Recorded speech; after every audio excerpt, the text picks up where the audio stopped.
What is happening, everyone? It is now the second episode of Rory and James working together. What should we call it, James? Should we call it Rory and James for now? Yeah, nice. I like it. And then we can change it down the road. Yeah, mate. Is this a thing? This feels like it's a thing now. I reckon you need the hat trick for it to actually become the thing that I want it to become. For us to actually refer to it as a thing, I reckon that these videos need to do okay, and then we do the third, and then we could justifiably say it's a thing. Would you agree? I think that's fair. Okay. But I like it. I sort of watched back the last one, the first one, and it is interesting the stuff that we said and the things that we got right and got wrong. So I think this will be good each month, and it seems like certainly in your world, people like to pick you up on things that you get right and wrong. So this is the series for them.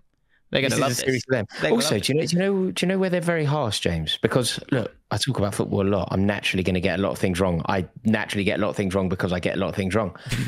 Nobody ever makes a TikTok of me getting anything right, though. True. That's what I've noticed. Yeah. And that's it. There's no views in it. That's why you're far more successful than I am. I just give sort of calm takes. The problem I've got, right, is I talk about teams when they're doing well, right, and then they stop doing well. And now I'm a jinx. So people don't want me doing videos on them because I will turn them into it. I will, the good times will stop. So you can't win. It's very funny. But first, before we get into this episode, I just want to say thank you to everybody who watched the first two, both on this channel and on James's channel. We really do appreciate the support. And as I'm sure you can tell from our approach to this, we're really keen on making it more of a regular thing. So if you could do us a favor, if you like this video, just so we can monitor it and do the same when James's one goes live as well, which is live now, actually. So make sure that you take a look at that. Right, now, before we get into this video, I need to let you know about a brand that literally changed my life. That brand is HelloFresh. Now, if you're like me, let's be totally honest, we aren't naturally gifted in the kitchen and we do not have much time.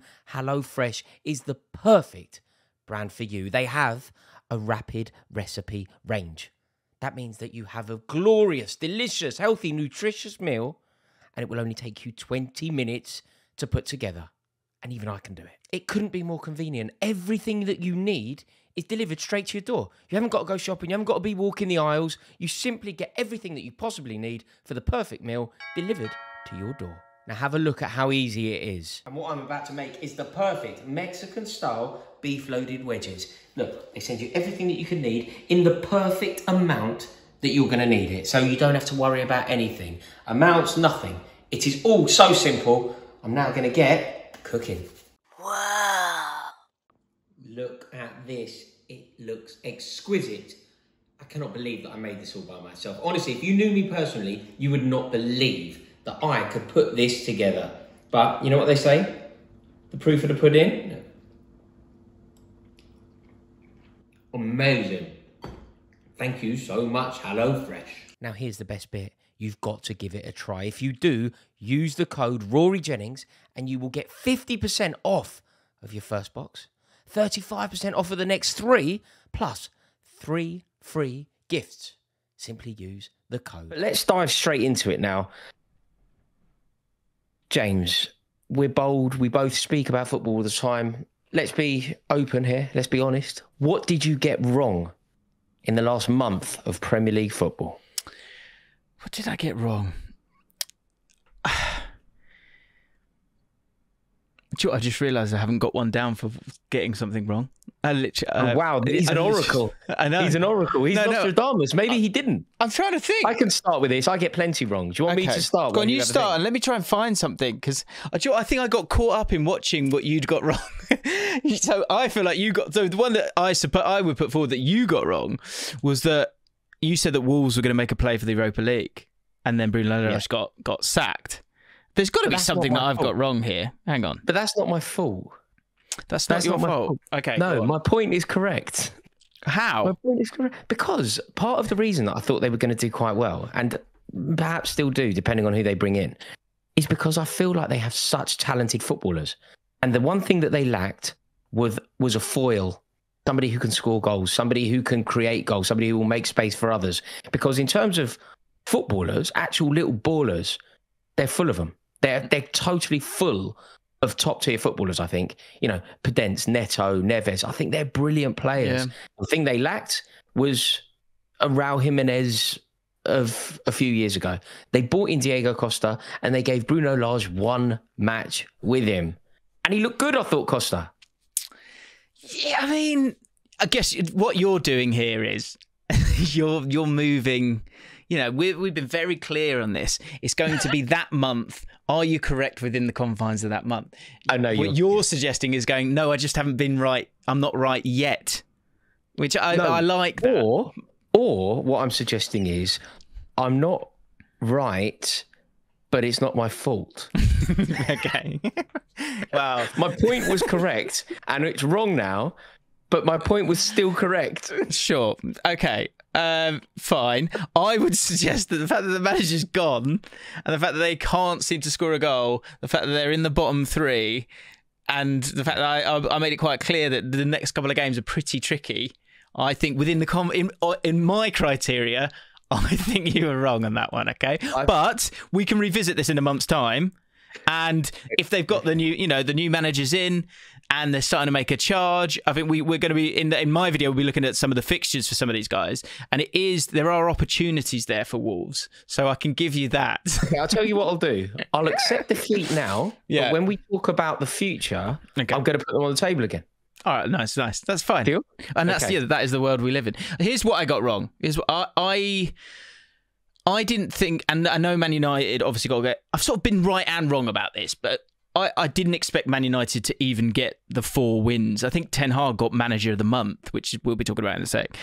But they have turned it round a little bit. If you think of it being as much of a mess as it was, I didn't expect them to win 4 out of 5 in the last 5.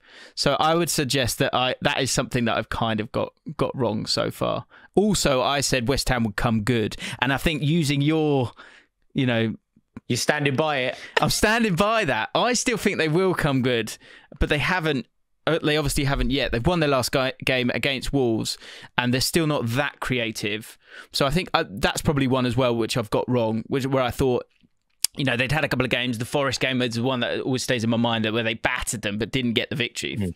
And I heard something the other day which I thought was really interesting. It was like, so I know you're not a stats guy, but like that you have the sort of the stats and then you have the results, and it goes one of two ways.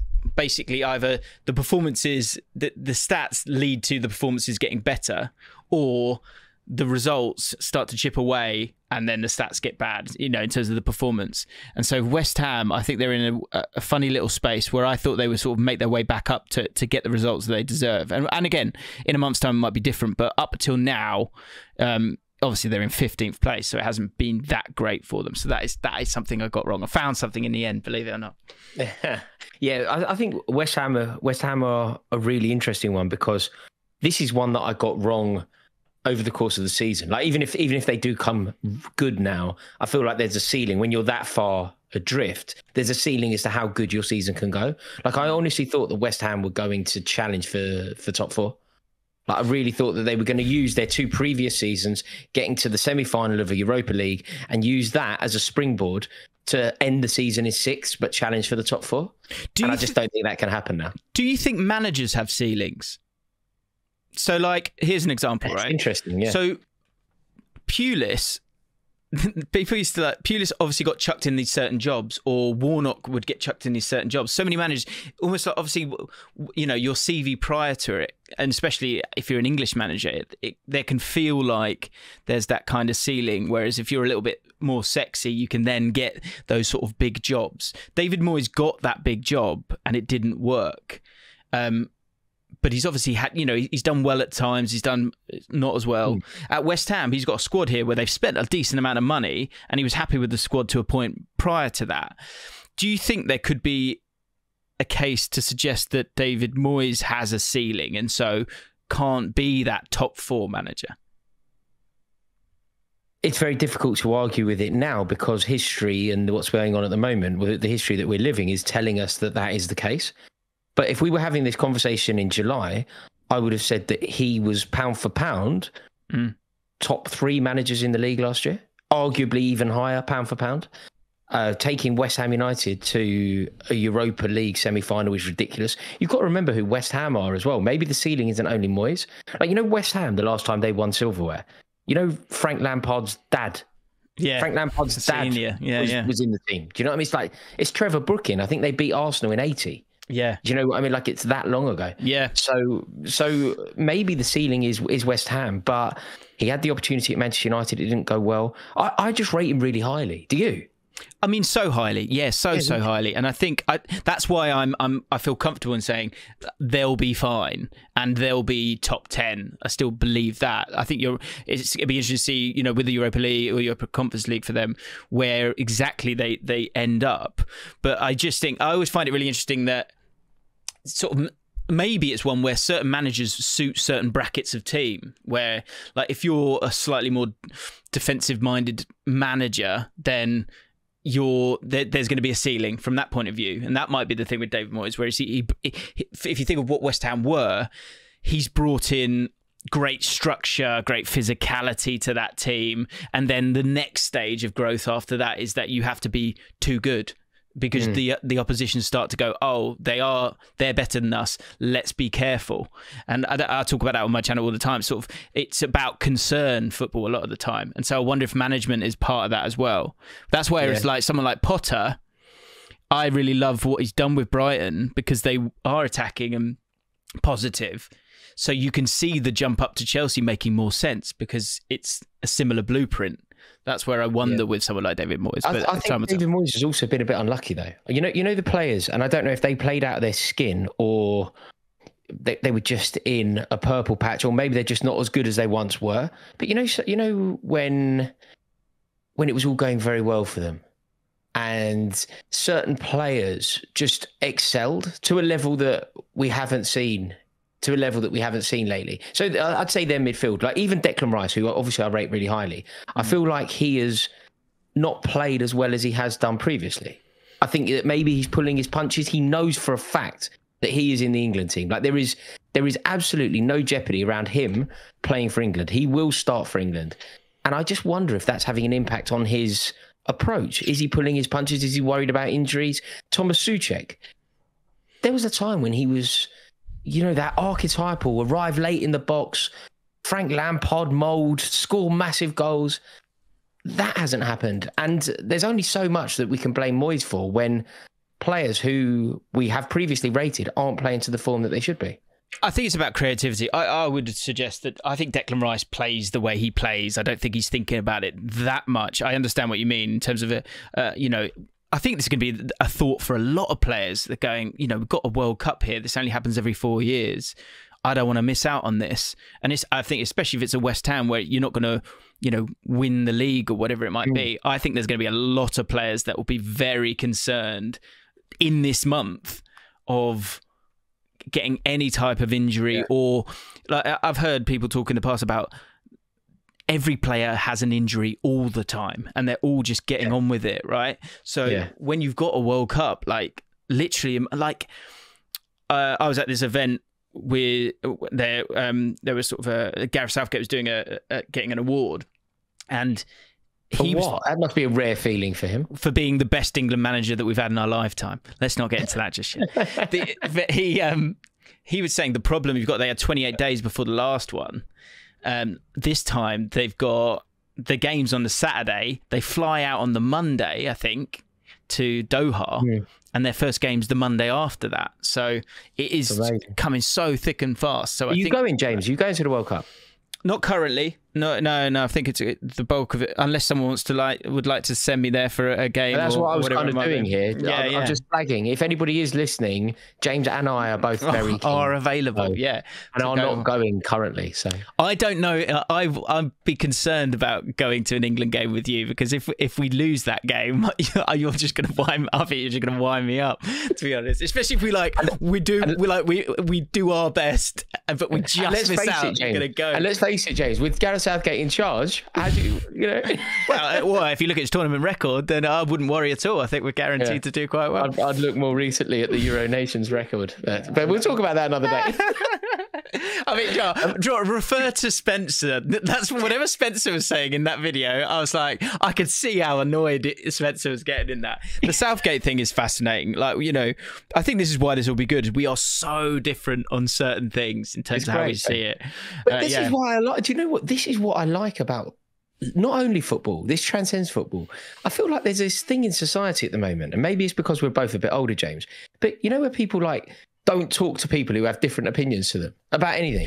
I'm just like, I much prefer talking to you about Gareth Southgate than I do somebody who also wants Gareth Southgate out. It's far more dynamic. It's far more interesting. It's far more engaging. I mean, I won't lie, it's stressful. I've got to be honest.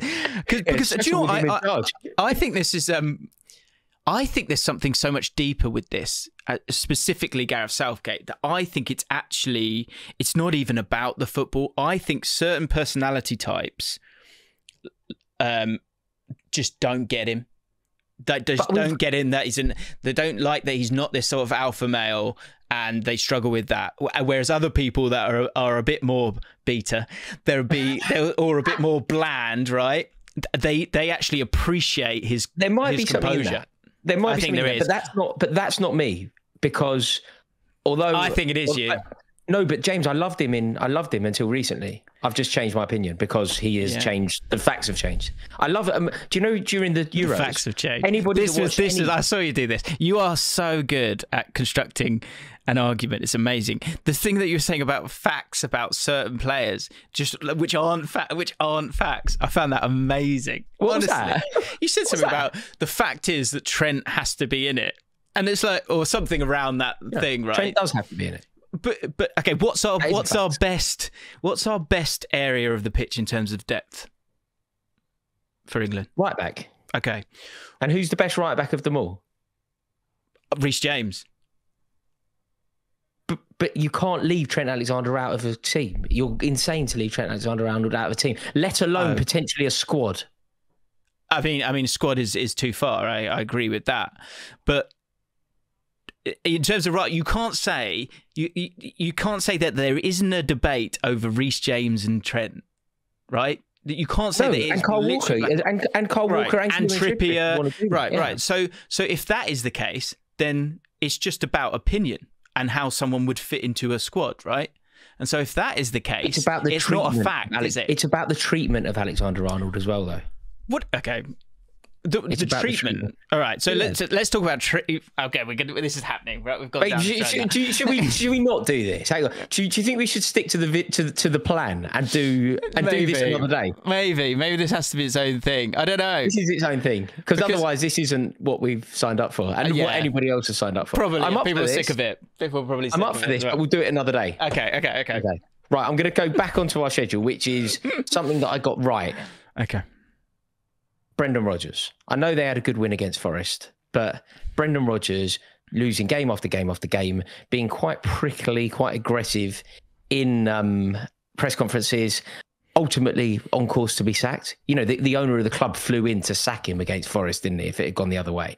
The fact that the owner flew in. Yeah, the owner flew in for the first time this season, which made me go, okay, they're having a meeting after the game, surely. The game then went so well for Leicester that the meeting didn't happen, but it will happen in the next 6 weeks, I'm sure. They have some huge fixtures coming up.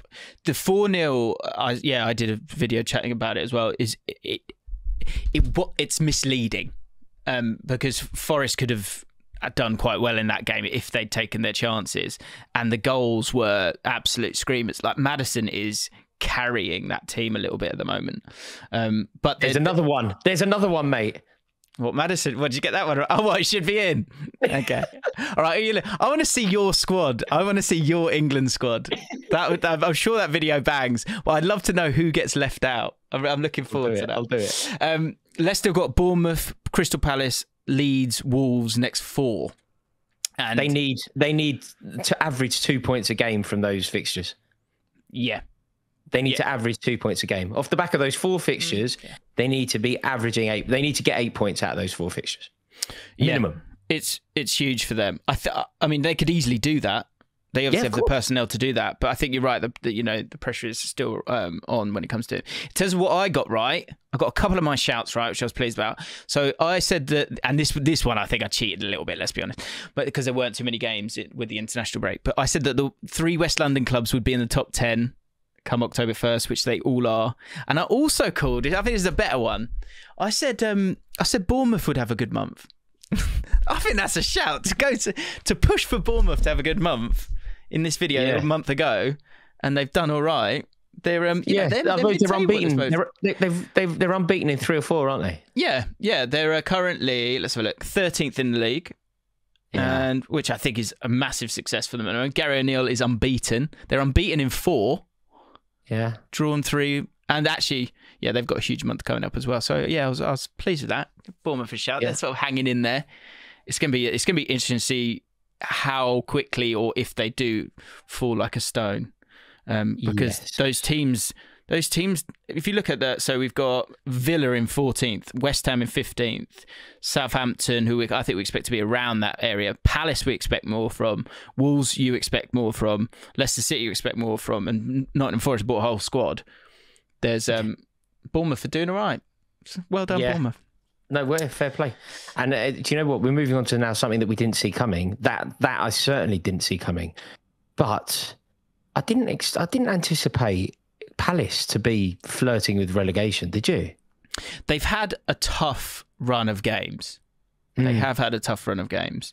But I think that when we're talking about teams to look out for in a little bit later on, I'll take you through Palace's fixtures. It's season defining for them in terms of what they're going to do this year. But the problem is you've got a lot of kind of mid-table teams, haven't you, this year, that you just don't know where any of them are going to finish. And actually, it's very unpredictable. Yeah, there's a different table here. It feels for me like 7th is its own, like, if you can get, there's so many teams that could finish 7th if they kind of catch. Yeah, it's a trophy in itself, isn't it? Yeah, it feels like that. It does. There's about 8 teams that will have an eye on 7th. Yeah, and I bet if you asked every single fan of a team outside the top 6 and said, apart from Bournemouth, maybe Bournemouth, you would go, what is the dream? What's the dream? That they would go 7th. And so I think Palace would have been one of those, especially with the attacking players that they've got. So something needs to change there. What I didn't see coming, a couple of championship things just quickly. Rob Edwards getting sacked by Watford after 10 games when they made very, very clear that he was they said, you're our guy, we're backing you to the end. They got rid of him. Chris Wilder's got the sack this week as well. I tipped Middlesbrough to do really well this season, so it'll be interesting to see where he heads off. But it was the Bruno Lage one for me. I didn't think he would get the sack. I think they were frustrated with him. And what was it, 2 wins in 17, something like that? Yeah, I think it's a wrong decision, though. I really do think it's a wrong decision. Even if it's going, I think he's a very good manager, and maybe he isn't the man to arrest the decline. But overall, I think whoever they're thinking about bringing in next, I think Bruno Lage would be the better option. They're talking about Rafael Benitez. I honestly think that Bruno Lage would be better. And they gave him Diego Costa for 1 game. I think you're getting lost in this Diego Costa thing. He's past it. He's past it. He's not past it. He looked good. He's finished, mate. Good. James is so good. I'd say, how many goals does he score this year? Sorry, I know you don't like doing this anymore. How many goals do you actually think If he scores 15, he will have done really well. I'll go. He won't score more than 5 goals this year. He will score more than 5. Here's why he won't. I'll do higher or lower. Right. He will get fed up. He'll come in. There'll be some sort of argument at some stage. He'll run off to Brazil and probably never come back. And if he does, I'll be amazed if he plays 15 games. That's what I think about Diego. I think that he will have a good contribution to their season. And I think the fact that they sacked their manager when they gave him one, it makes a mockery of the sacking.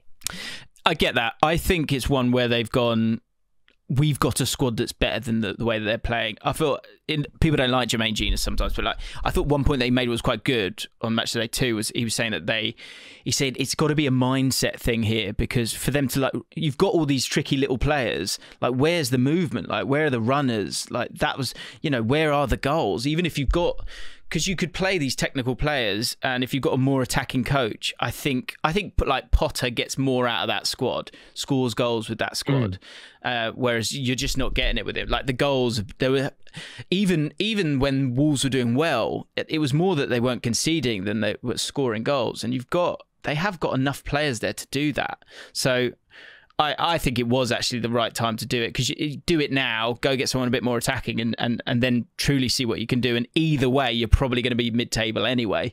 So yeah, I was okay with it. Yeah, I suppose that's true. Who's your player of the month? Do you know what, the obvious? I mean, there's an obvious one, obviously, but like, I don't know if you're going to go. Aside from the obvious, I think. Okay, let's be better than that. Yeah, I'm going to go with Connor Cody. And the reason I've gone Connor Cody is because obviously you always go who's scoring goals, and I get that, and often that's the case. And I think it was Rashford who actually won it this month. And actually, I've got a few of the nominees here. There's only a couple of games, so there's Philip Billing, De Bruyne, Højbjerg, Iwobi, who I think is worth a shout, Jacob Ramsey, and Rashford. But again, like there was 2 games to go off. Yeah, but I want to go. Sorry, go on. Do you know, I'm surprised my man hasn't been mentioned. But you're going Cody. I'm going Cody because I think there's a mettle to Everton now, and I think Tarkowski deserves a shout. But I think I personally feel like the power of a good communicator, like a leader in a back line, I think is so important even today, and even more so. And he is a throwback, Connor Cody, and I think for him to go there where they're all going on about, you know, he can only play in a back 3 or whatever it might be. Yes, it's quite a structured, settled back line, but I think he's been really, really impressive. They've got the best defence in the league at this moment in time. And Super Frank, eh? Super Frank. Yeah, man. I think people went. This is what I mean. I think there's certain England managers that people make decisions too quick, and they turn their nose up on people. And if you don't have that kind of whole backstory of their playing career, I don't think you do that as much. And I think people were guilty of doing that with Lampard as well. I think they're unfair on him. And people don't want him to be good either. That, like, a lot of people don't want it to be a success, do they? And exactly. Therefore they. Same with Gerrard. Yeah, same with Gerrard. Whereas I'm the opposite. I want them to be successful. Like, I want Gerrard to turn it around at Villa. Do you? Yeah. Yeah, of course. So do I. Because I think I very, very briefly going back to the England thing, I always feel like the England manager should be English. And so you need options. So we need some of these guys to do well, right? Otherwise, we're just going to be in this cycle of, we've picked if it is an English manager, picked an English manager who's not got a good enough CV. So yeah, I think Lampard deserves good credit, huge credit. I think he's been very... I think we've been smart in how he's set up the team, and the transfer window. This Onana looks really, really good. Iwobi's a new man, but Connor Cody, I think, does stitch it together really, really well. So I think he deserves a shout for me. I think that's an excellent shout. Do you know who mine is?